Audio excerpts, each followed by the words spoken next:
So I was just watching Cloverfield for the 18th time, naturally, and I noticed some interesting things here. First of all, we're freeze framed on this screen here. It says Defense Something Agency. I don't think it's quite long enough to be the full name of DARPA. I can't really read. It looks like it might say intelligence underneath.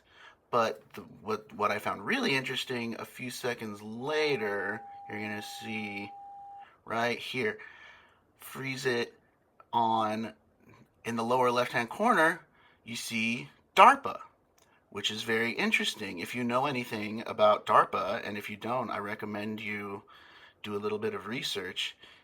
If you know anything about DARPA, it's very interesting that DARPA is looking at this footage because they are a sort of experimental research agency. And then, so if we go forward a little bit more in the footage, you're going to see a logo pops up, and this is a split second that this pops up. So if you've never seen this before, I don't blame you.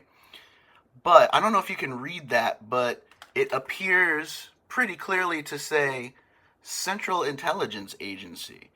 So that's really interesting too, because there's DOD over here, there's DARPA here, which is the Department of Defense, of course.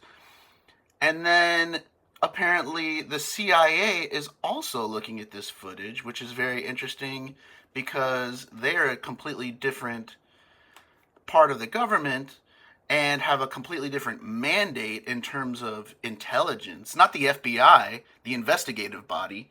It's the intelligence agency, which is, a foreign relations agency. So that's also really interesting. And then you're going to see what's really interesting about the DARPA thing in a couple seconds. I've been freeze framing it so you couldn't really tell, but they immediately black out DARPA. So that whole sequence of events in real time looks like this.